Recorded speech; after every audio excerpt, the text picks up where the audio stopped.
What is going on, guys? Stefan, S&E's Garage, and in today's video we're going to be doing some work on the Lexus GSF.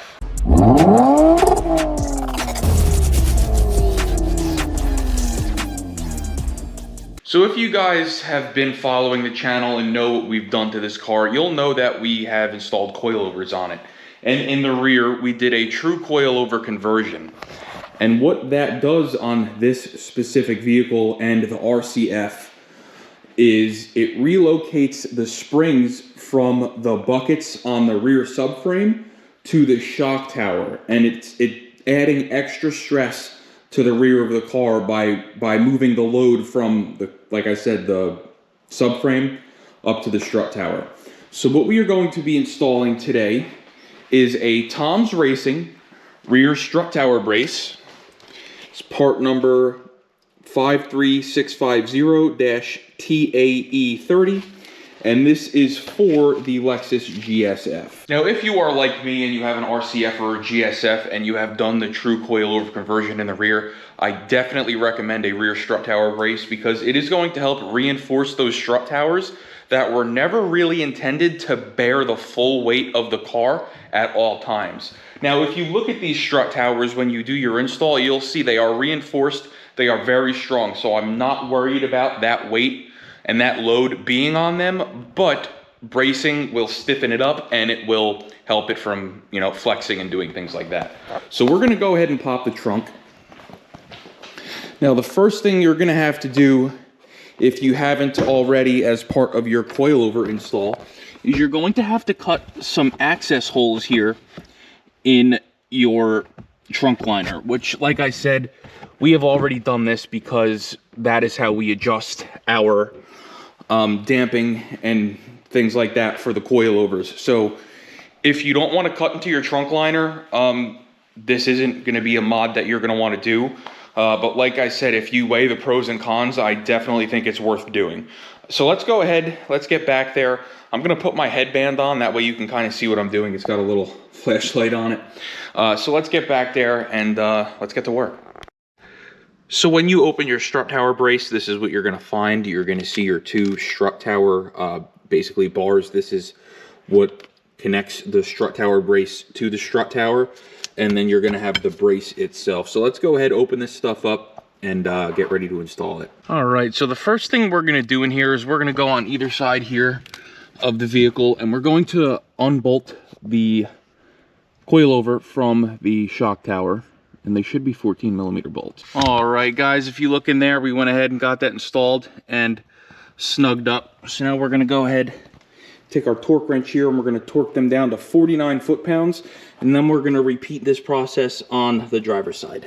Now, it is worth mentioning that there is a left and a right bracket, so when you place them in before you install your nuts, just go ahead and dry fit this bar just to make sure that it is going to fit correctly, because if you install them wrong, the bar will be facing the wrong angle and it won't work. Ask me how I know.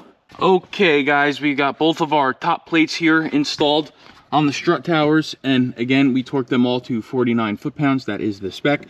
We're going to go ahead and remove this bolt, nut, and washer combination. I already went ahead and removed the one on that side. Just make sure you remember the orientation. You have a regular washer and a lock washer on one side, and then just a regular washer on the other side.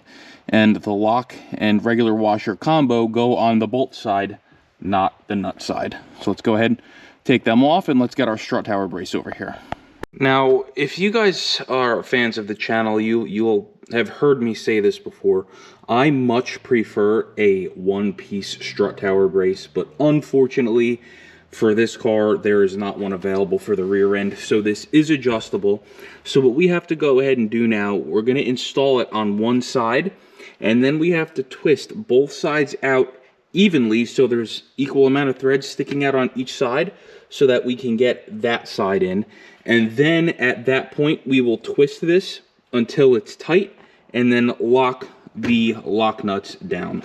So let's go ahead in here and get that done. All right, guys, so we have our rod here installed, and what they're telling us to do in the directions is basically to twist this rod in the extension position, so pushing outwards by hand until it stops. And that's right where we're at. So now we're gonna go ahead and tighten these jam nuts down, and then we can go ahead and tighten the nut and bolt combo that holds the bar basically to the brackets on the strut towers. All right, guys, so you're gonna use a 19 millimeter and a 22 millimeter. You're gonna hold the bar with the 22 millimeter, and you're gonna tighten the nut with the 19. So now let's go ahead and tighten our nut and bolt combo here on the brackets themselves. All right, guys, and that's gonna be it for this video. We went ahead and installed our Tom's rear strut tower brace, and we even went ahead and added a little Tom's sticker on there. We went ahead, adjusted it to length, tightened everything down, and we even torqued our strut tower bolts to spec. All right, guys, so if this helped you install the rear strut tower brace by Tom's on your IS, ISF, GS, GSF, RC, or RCF, please like, share, and subscribe, and we will see you guys next time.